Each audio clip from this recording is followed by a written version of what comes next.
One Israel. First, I want to give all praises and glory to Yahweh, which is the Heavenly Father, but Hashem, Hamashiach, one Malak Yahweh Shah, which is the Son. Today's topic is going to be about the chariots of salvation.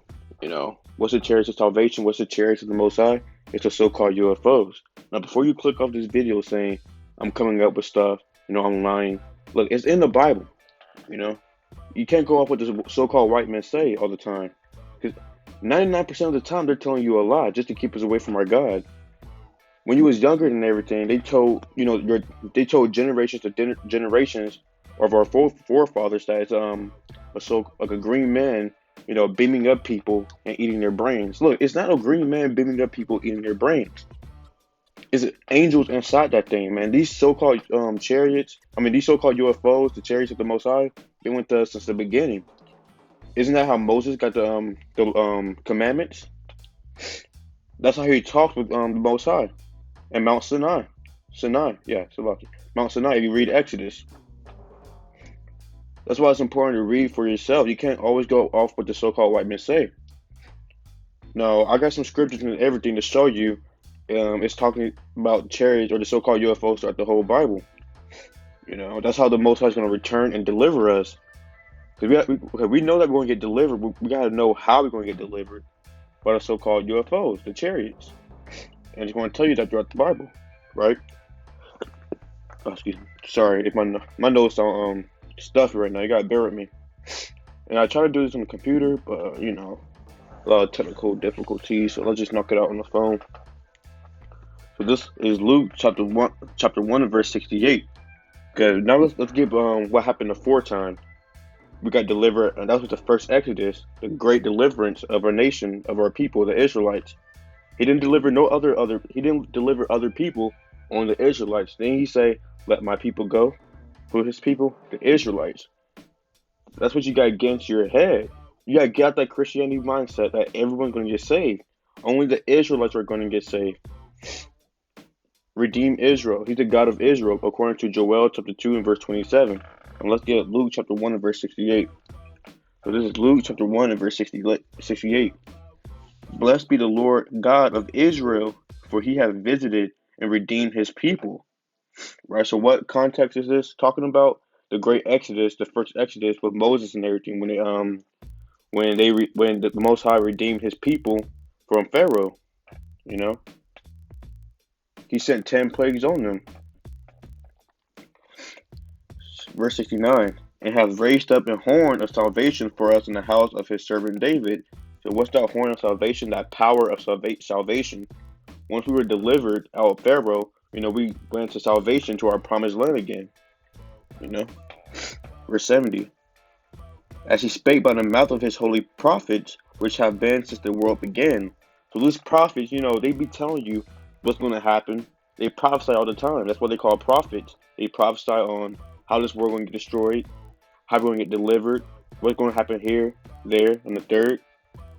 You know what I'm saying?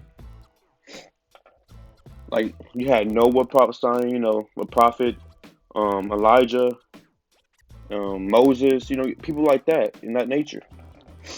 Verse 71, that we should be saved from our enemies and from the hand of all that hate us. So who's our enemies? The other nations, man. They hate us. Again, you gotta get out that Christianity mindset that everybody is love. Everything is love. They hate us.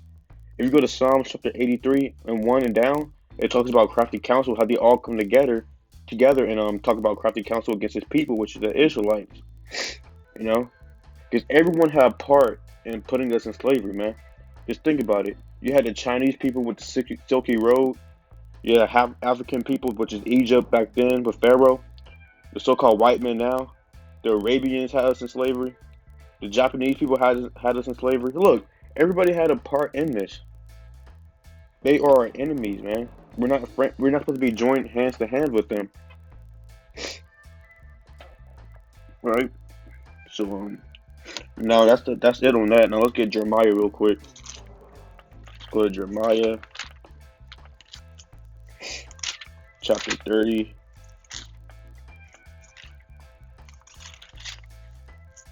30 verse 4. And these are the words that the Lord spake concerning Israel and concerning Judah. Israel and Judah is the same thing, you know.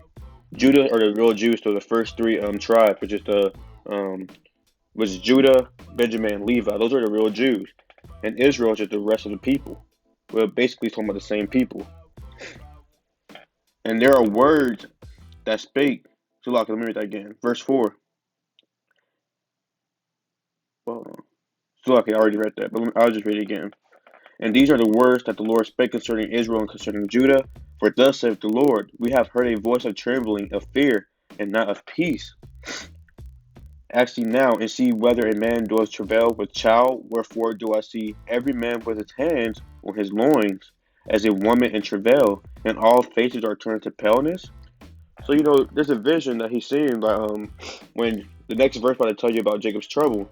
You know, all hell breaking loose, and people getting rounded up out their houses, getting thrown out their houses, getting put on buses. You know, martial laws happening, military control. They're taking you to FEMA camps. You know, beheading people. Just all hell breaking loose. Because Esau know when their time is up. You know, so it's saying the visions he saw man with their hand on their stomach like a woman that's about to give birth and everything, in pain and labor, that her water just broke and everything. That's how the man looked, you know, with their hands on their stomach and their face turned to paleness because they're scared. They're scared and everything. All hell breaking loose. They don't know what to do. That's how scared man gonna be in this day. Verse 7. Alas, for that day is great, so that none is like it. It is even the time of Jacob's trouble, but he shall be saved out of it.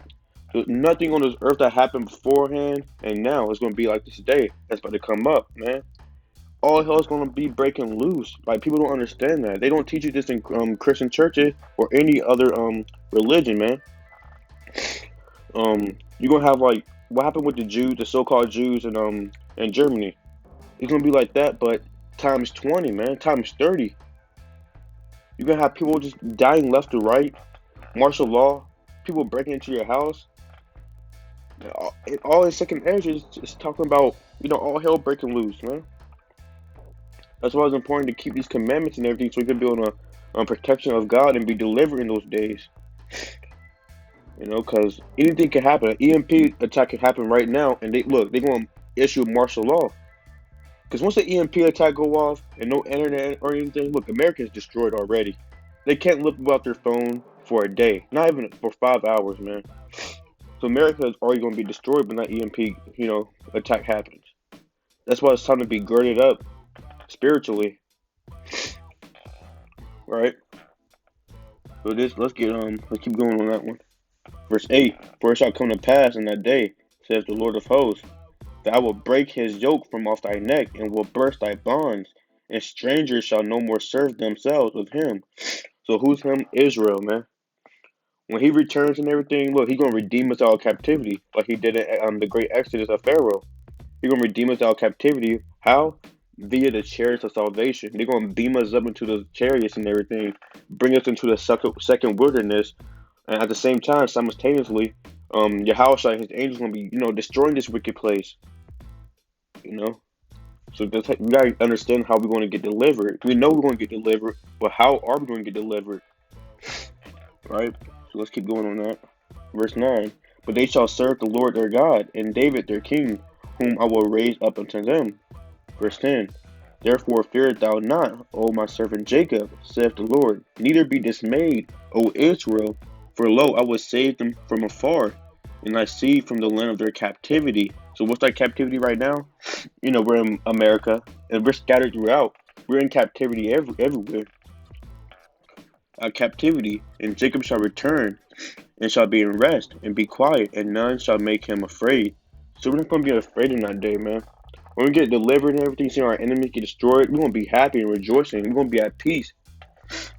Verse 11. For I am with thee, saith the Lord, to save thee. Though I make a full end of all nations, whether I have scattered thee, yet I will not make a full end of thee. But I will correct thee in measure, and will not leave thee altogether unpunished. So who's going to correct us in measure? How are you going to correct us? By giving us that new covenant. That's how you're going to correct us. So now let's get Baruch chapter 2. Right? So that's enough on that. Baruch chapter 2 and verse 28. As thou spakest by the servant Moses in the day when thou didst command him to write thy law before the children of Israel, saying, If you will not hear my voice, surely this very great multitude shall be turned into a small number among the nations where I will scatter them. But we didn't keep the commandments or anything, so now we're scattered throughout all the nations. For I knew that they would not hear me, because it is a stiff-necked people. So look, the Israelites, the so-called blacks, Hispanics, and Native Americans, we are stiff-necked, as hell. Forgive my language. We are stiff-necked. If a person tell you to do this, look, you're gonna do the complete opposite just to get him mad. You got prophets out there trying to tell you, hey brother, you can't, be buying on the Sabbath. And you got put the pork, you put the pork down and everything. You're not supposed to be eating pork. And then he gonna eat the pork right in front of your face. He gonna go buy a drink on the Sabbath and go drink that in front of your face too, man, just to get you upset. But he's not making us upset. He's making the Most High upset. You're not making fun of the prophets, man. You're making fun of the Most High because the Most High speaks through the prophets. That's how he speaks to you. No one heard the Most High voice. He speaks through things. He speaks through prophets. You know, he can speak through your mother, man. Through other people. He could be like, you can just go to the barber or something like that, and you just get a haircut, and hey, that barber just giving you some wisdom, knowledge, and understanding. Like he's just telling you some advice, and that's the Most High speaking to you, man. You know. So when you get advice and everything, some real deep and real advice, when somebody being straight up with you, look, that's the Most High talking to you. Take that advice, right? Let me read that again, verse 30. For I knew that they would not hear me, because it is a stiff-necked people. But in the land of their captivities they shall remember themselves, and shall know that I am the Lord their God. For I will give them a heart and ears to hear. So we're in captivity right now, but we got Israelites waking up and remembering our heritage. We know who we are now. You know, we're God's chosen people, and return from their stiff neck and from their wicked deeds, for they shall remember the ways of their fathers, which sinned before the Lord. So that's why we're in captivity right now, because our forefathers sinned, and they are not, and we borne their iniquities, according to Lamentations chapter 5 and verse 7. Now verse 34. Now will bring them again into the land which I promised. What's that promised land? Israel, with an oath unto their fathers, Abraham, Isaac, and Jacob, and they shall be lords of it, and I would increase them, and they shall not be diminished. So we're going to be ruling, man, right? Verse 35. And I will make an everlasting covenant with them to be their God, and they shall be my people. And I will no more drive my people of Israel out the land I have given them. So when the world ends, well, people think when the world ends, the earth's going to explode, the sun's going to not give off its light anymore. It's the end of the world. An asteroid going to come into the atmosphere, which it can't, because that glass ceiling, that firmament, nothing can escape or nothing can get out. I mean, can come in. Anyways, but the Earth's not going to get destroyed by an asteroid, man. Because the meaning of end of the world, according to Second Ezra chapter 6 and verse 9, is destroying Esau's kingdom. Because right now we're in Esau's kingdom. This is their heaven. Just look around. You got white people ruling this place. If you need to go get a trade, a business loan and everything, you have to go to the so-called white man for it. You know, all the other nations want to be like the so-called white man. You even got Indian people coming over here celebrating the 4th of July. You got Chinese people coming over here celebrating Thanksgiving. You know, so that's why it's important keep the commandments, because this place about to get destroyed. The end of the world is at hand. The end of the world is taking Esau, which is the so-called white man, out that power seat, because they're in power. He's that devil the Bible speaks about, that lying and deceitful devil. You know. But now that we know who Esau is and that he's the devil, he's about to get taken care of now. Like Scooby Doo, they always have that little monster running around, playing with them, tricking them and everything until they get him captured and take off that mask. That's who Esau is. We got him captured, spiritually. We know what's going on. He surrendered now. He's coming out saying, all these things. Now you seeing the truth. Hey, that mask just came off, and now you see who the devil is. Esau. the manifestation of the devil, Esau. That demon and devil and everything is in Esau's spirit, the so-called white man's spirit. You know, if you have ears to hear, it's not in the spirit to keep the commandments. Let's be. It's not in the spirit. What have you ever seen a so-called white man wear fringes? It's not in the spirit to keep the commandments, man. They were only set up to be brought low. Just like Pharaoh, the Lord only hearkened his heart just to exalt his name through the plagues, because he only do that to exalt his name, the Most High. He bring people up high, high, high, and then bring them very low, low, low, just to exalt his name on the earth, to show him that he's the God of Israel and he's the only he's only dealing with the nation of Israel, right? So let's get the 10 plagues. I'm not going to go through it because it's a lot of reading. So you can read it yourself in Exodus chapter 7. That's where it starts. So let's get the first plague was blood water. Second, plagues of frogs. This third, lice. Fourth, flies. Fifth, killing of livestock. And that killing of livestock and everything is the firstborn. The firstborn of the no, it was all livestock if you read it. And after that, boils on human and beast. And after that, hell. After that, locust. And after that, darkness. And after that, death of firstborn. That's what I mean. Death of firstborn. Death of the firstborn was kids and animals, man. It was a lot of death, a lot of mourning. And hey, after that, the death of the firstborn, when Pharaoh's kid died, the firstborn died. Look, Pharaoh was like, "Hey, you can go, man. I don't want to deal with him anymore." That's what the Most High do. He exalt his name. And please forgive me for my nose, man, stuff. I'm trying to deal with these allergies and everything. So let's get the days of old. Let's see what happened aforetime, right? First, let's get Romans chapter 15 and verse 4, right? Because this Bible and everything is written for our learning. So it's Romans chapter 15 and verse 4. For whatsoever things were written aforetime were written for our learning, that we through patience and comfort of the scriptures might have hope. That's why it's written. These scriptures help us know how to deal with some situations, how to live, which is the law, statutes, and commandments. That's why it's called the book of life, because once you start doing all these things, you come to life, right? And another thing, this is called a book of life. There's like 3 folds on it. There's plenty of folds why it's called a book of life. One, when you start doing the law, statutes, and commandments and everything, you come to life. Two, the prophecies in here, it comes to life. There's some stuff that didn't happen yet, and you see it come to life. Happening right before your eyes, and it was written thousands and thousands of years ago, right? So there's plenty of folds why it's called the Book of Life. So now let's get Ecclesiasticus chapter 44. Ecclesiasticus chapter 44 and verse 16. Enoch pleased the Lord and was translated, being an example of repentance to all generations.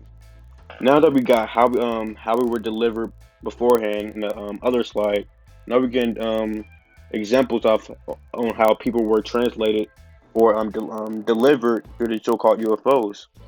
Enoch, he was a righteous man, so he was translated. He didn't see any death. If you see in that picture right there, he was just minding his own business, and out of nowhere, a UFO or a chariot of the Most High came and beat him up. Because he was righteous. That's why it's important to be righteous. Now let's go back to Baruch chapter 4 and verse 1. He was beamed up into the chariot. Baruch chapter 4 and verse 1. This is the book of the commandments of God and the law that endureth forever. All they that keep it shall come to life, but such as leave it shall die. Number 2. Turn thee, O Jacob, and take hold of it. Walk in the presence of the light thereof, that thou mayest be illuminated. So let's define illuminated. Illuminated means to be in light. You get the Illuminati now thinking they're if you have ears to hear, we're the real Illuminati because we're the one who has the commandments that make you come to light. We're the ones that's in light. You got the so-called white man saying they're the Illuminati and everything, but on the dark hand side, on the left hand side, we're the Illuminati on the right hand side, the righteous side. It just means to be in light. So when you start keeping the law, statutes, and commandments, It means to be in light, right? So let's get Genesis real quick. Let's get another precept on how he was translated to that chariot. Genesis chapter 5, and verse 23. And all the days of Enoch were 365 years. Verse 24. And Enoch walked with the Most High. So how did he walk with the Most High? Meaning he followed the Most High. He followed his laws, statutes, and commandments. That's what it means to walk with the Most High. And he was not, for God took him. So let me read that verse 24 again. And Enoch walked with God, and he was not, for God took him. So he was keeping the law, statutes, and commandments. He was being righteous, and out of nowhere, that so-called UFO, that chariot, came down and beat him up because he was very righteous. He beat him up, and he didn't taste any death. He was translated to the spiritual world. That's why it's important to be, righteous and everything, so that can happen to you. Hebrews chapter 11. Let's go to Hebrews chapter 11, verse 5. Right.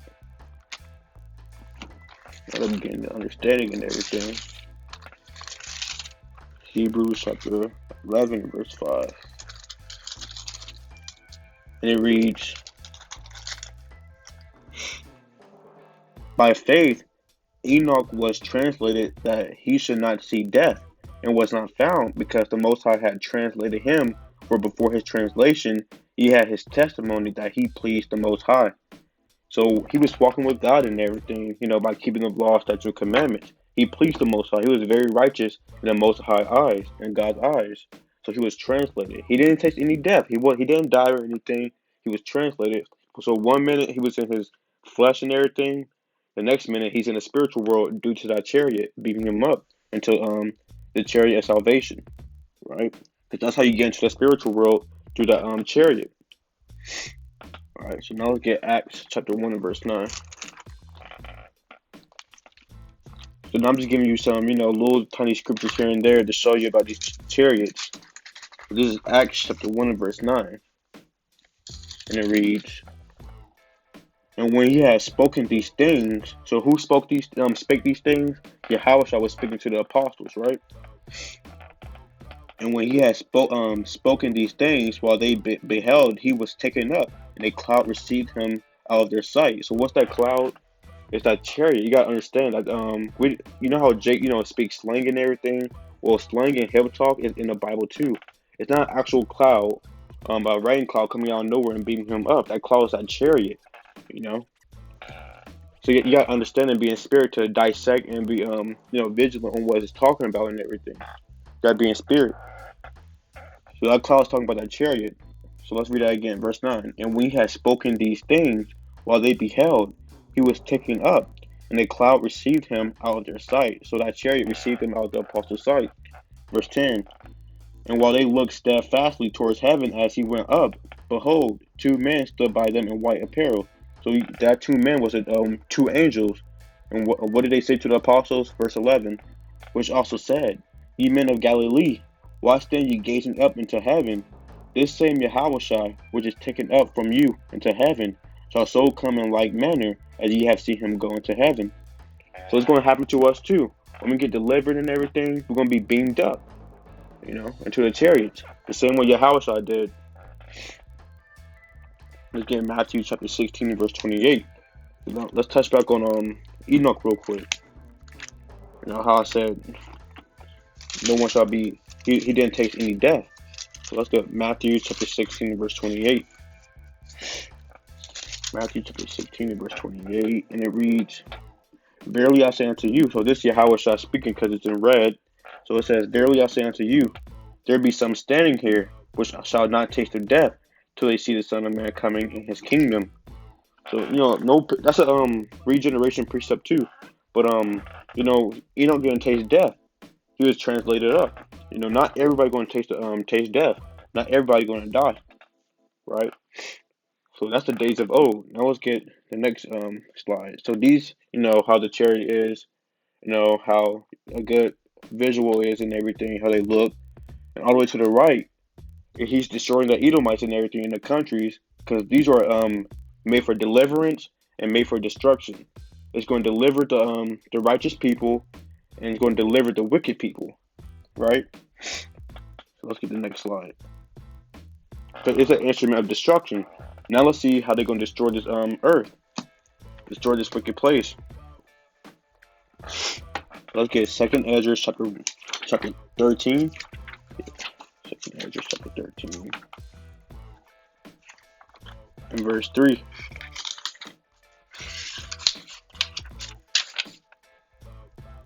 And it reads, And I beheld, and lo, that man waxed strong with the thousands of heaven. And when he turned his countenance to look, all the things trembled that were seen under him.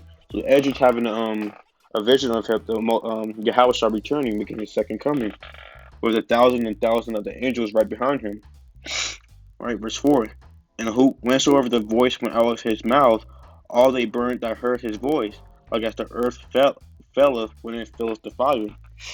Verse 5. And after this I beheld, and lo, there was gathered together a multitude of men, out of number, from the four winds of the heaven, to subdue the men that came out of the sea. So what's the multitude of men coming out the four winds? It's the nations that's because this is happening during World War III. It's all the nations that are battling in World War III right now in the Middle East, because that's when Armageddon going to take place. That's where you're going to judge most of the people right there. He's going to come to the Middle East first to destroy them. Then after he get done destroying them, he's going to come to America, which is Babylon, and destroy this wicked place too, right? So they see him coming. They see the Yahweh Shai coming, making his second coming, and he's like, "Hey man, let's stop fighting each other. We gotta fight him. We got a bigger thing on our plate." That's what they're going to do, right? That's what it means that they're going to try to subdue him. They're going to try to fight him and capture him, but it's not going to happen.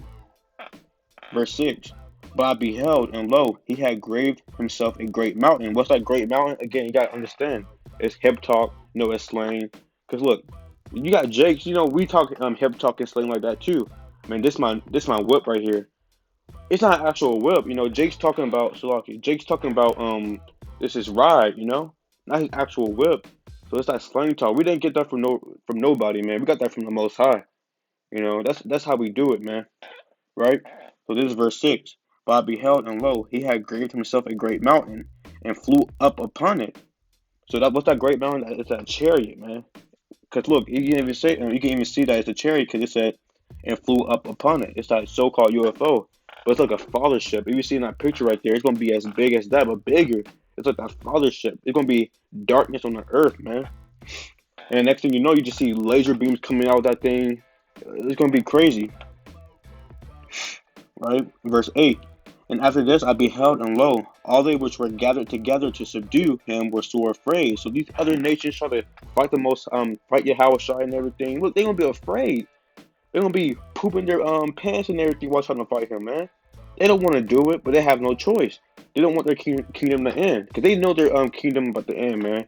They know they're about to get their judgment, but they can't do nothing about it. So they're going to try their best to fight against it. That's why Trump came out with that space force. You really think he's making a space force for no reason, man? Look, he's doing that just to fight the Yahweh Shai, man. When he make his second coming, Yahweh Bahashim Yahweh Shai, right? Verse verse 9. And lo, as he saw the violence of the multitude that came, he neither lifted up his hand nor held a sword, nor any instrument of war. So look, he didn't have anything in his hands, man. He didn't have no guns, no sword or anything like that. But let's get the next verse. Verse 10. But only I saw that he sent out of his mouth as it had been a blast of fire. So what his mouth, you see in that picture, it's that middle thing in the so-called UFO. It's that blast of fire, the laser beams and everything, that concentrated fervent heat, man. Lightning bolts and everything. And out of his lips, a flaming breath. And out of his tongue, he cast out sparks and tempests. So it's talking about the same thing, right? Verse 11. And they were all mixed together, the blast of fire, the flaming breath, and the great tempest, which fell with and fell with violence upon the multitude which were prepared to fight, and burnt them up, every one. So look, he got that fervent heat burning everybody up, man. He's destroying this place, man. Right? Salaki, let me get. Let me start right there again. Prepared to fight and burnt them up every one, so that upon a sudden of an innumerable multitude, nothing was to be perceived. So you had a big multitude of people trying to fight them, Yahweh. And after they get burnt up, look, there's nothing there. There's like nothing there. It was burnt up into dust, as it said right here. But only dust and smell of smoke. When I saw this, I was afraid. So Ezra saw this. Look, they was trying to fight the Most High. I mean, fight Yahweh Yahweh Bahasham Yahweh. Then he's sending out lasers and everything via the chariots. The next thing you know, there's nothing there. Only smoke and dust. It was burnt up. Verse 12. Afterward, I saw the same man come down from the mountain and call unto him another peaceable multitude. For he came down from the chariot into this wilderness. And at the same time, while he's burning these people up and everything, the angels, destroying this wicked place, you got other angels in the chariots beaming up the righteous people in the chariots of salvation. Because all hell's about to break loose. You got missiles, nuclear bombs hitting the earth and everything. It's gonna look, it's gonna look like fire and everything, a lake of fire. It's gonna be beamed up, and all you're gonna see is around you is fire, like a lake of fire. That's the lake of fire. It's not the lake of fire. Is nothing underground. The lake of fire is described because when you're getting beamed up in the cherries and everything, you're at the top of the sky. It's just fire all over the place. It look like a lake of fire, you know. But yeah, at the same time, Yahweh, battling the other nations, destroying this wicked place. You got the other angels beaming up the righteous, and they're all gonna go to the second wilderness. Yahushua got beamed down from that great mountain, which is the chariot, and the other angels bringing the righteous people to him. And you're gonna be speaking to Yahushua face to face. Only the righteous. If you're wicked, you're gonna be in that lake of fire. Um, verse 13, and there came Zulakia. Verse 13, and there came much people unto him, whereof some were glad. So some were glad they got saved, man. They was happy. They was rejoicing. Some were sorry, because some people barely made it, man. That's why some were sorry. They barely made it. They were scared for their life. Some of them were bound. So some people were tied up. Some people were tied up in everything. Like they got the chariots want to save some Edomites, some of the other nations, just to bring them into slavery, to help us build up our kingdom, right? And others, some brought them that were offered. Then was I sick through great fear, and I awaked and said. So that's verse 13. That's Ezra seeing that vision of the second coming, man. We're in the Bible does say the second coming is gonna be peaceful. He's gonna come with hugs and kisses. You know, he's gonna save everybody. See, that's what Christianity teaches you, man. You gotta get out that Christianity mindset. He's not coming with hugs and kisses, not with no lollipops, with some honey buns or ice cream, man. Look, it's not happening. He's coming to get some business done. He got things to get off his chest. Just letting you know, he's not coming with hugs and kisses, man. So let's get Isaiah chapter 66.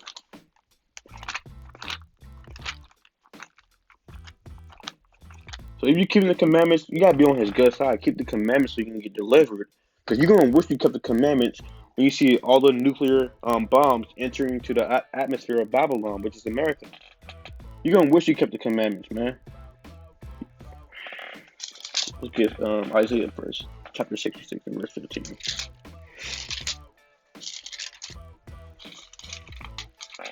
You want to see everybody getting beamed up and everything. The next thing you know, you see that nuclear bomb kicked off next to you. And look, you're going to be a lot of gnashing and weeping. Gnashing of teeth and weeping. Weeping and gnashing of teeth. So after you're going to wish you kept the commandments. Alright, so this is Isaiah chapter 66 and verse 15. For behold, the Lord will come with fire, and with his chariots like a whirlwind, to render his anger with fury, and his rebuke with flames of fire. So what's that whirlwind? The chariots like a whirlwind. Again, that's that slang talk. That's that hip talk. It's that so-called UFO. The chariots of the Most High. The chariots of salvation. Like I said, he's not coming to be all hugs and kisses, be nice to you, go skip rocks in the lake, play video games with you. Look, he's coming with flames and fire. Verse 16. For by fire and by his sword will the Lord plead with all flesh, and the slain of the Lord shall be many. So the Lord gonna be a mass murderer in that day, man. He's gonna be killing everybody. There's gonna be more getting killed than the people getting saved. But you got everybody saying, "Yeah, I'm getting saved. The Most High loves me." At the same time, they eating a pork sandwich. You know. So now let's get Psalms chapter 18. Psalms chapter 18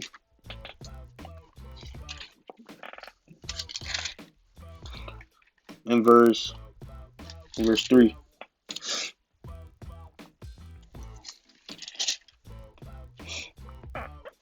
So this is King David, right? Psalms chapter 18 and verse 3.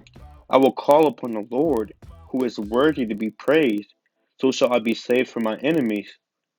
The sorrows of death compassed me, and the floods of ungodly men made me afraid. So what's that flood of ungodly men? The people that hated David, man, they was trying to kill him. So he was, he was fearing, he was scared. So what did he do? Let's see what he did. In my distress, this is verse 6. I'll jump to verse 6. So it says, in my distress, I called upon the Lord. So he called upon the Lord, right? And cried unto my God. He heard my voice out of his temple, and my cry came before him, even into his ears. So the Most High heard his prayers, right? Verse 7. Then the earth shook and trembled. The foundations also of the hills moved and were shaken, because he was wroth. There went up a smoke out of his nostrils, and fire went out of his mouth devoured. Coals were kindled by it. So this chariot, causing hell, blasting fire and everything, fireballs, right? He bowed the heavens also and came down, and darkness was under his feet. So that's twofold. He's on that chariot and everything, and under him is darkness, meaning sinful men. And again, under that chariot is darkness. No light can get past that chariot. It's a big chariot. It's dark down there. So that's twofold. And he rode upon a cherub and did fly. Yeah, so what's that cherub? Again, that's that slang talk, hip talk. That cherub is that so-called chariot. That so-called UFO, that chariot of salvation. He did fly upon the wings of the wind, right? Verse 11. He made darkness his secret place.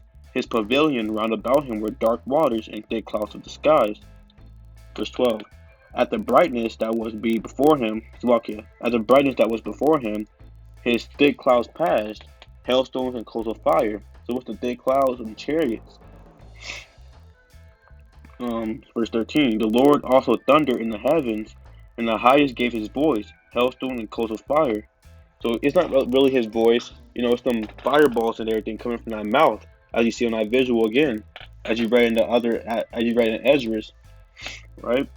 Verse 14. Yeah, he sent out his arrows and scattered them. The arrows or the fireballs and everything. I don't know actual arrows. And he shot out lightnings and discomfited them.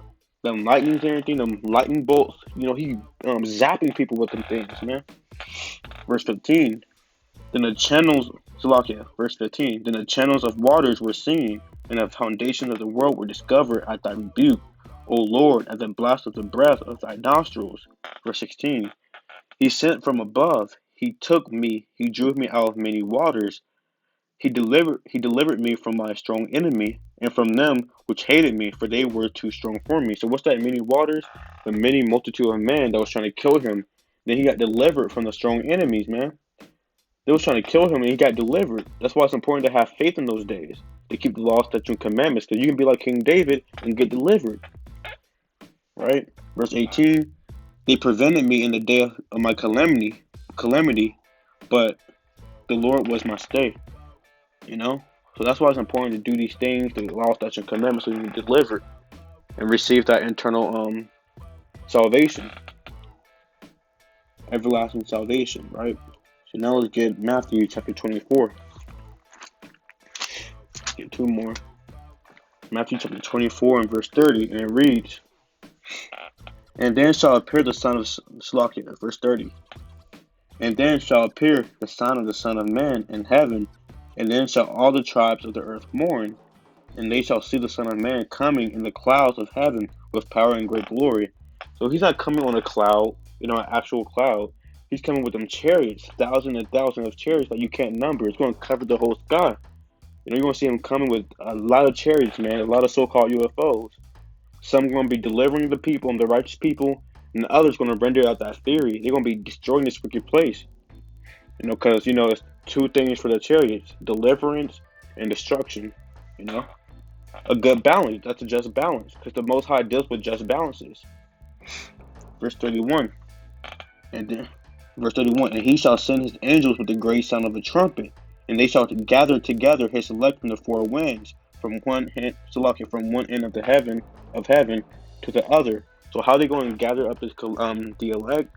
Gather up the elect by the so-called chariots, the chariots, the so-called UFOs. Salaki. I don't know what you're saying, so-called chariots, but you know, right? So that's how you're going to gather up his elect through the chariots.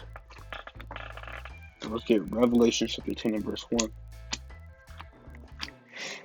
Revelation chapter 10 and verse 1. And I saw another mighty angel come down from heaven, clothed with a cloud. So he's not really, wearing a cloud. No, you see Yahushua coming, and he trying to put on his cloud, around his waist. Look, he's he's inside of that chariot, with that glass thing over his head and everything. You want to see him in that chariot? He's inside the chariot, with a cloud, and a rainbow was upon his head. So you gotta remember the covenant, that rainbow, that he won't flood the earth ever again. And his face was as it were the sun, and his feet as pillar of fire.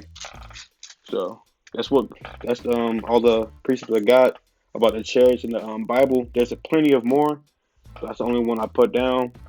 But yeah, the so-called UFOs, which are the chariots of the Most High, is in the Bible. That's how we're going to get delivered. So Lord willing, it was edifying. Brother Zayden coming back to you with another topic and precepts about deliverance and so-called UFOs. Shalom.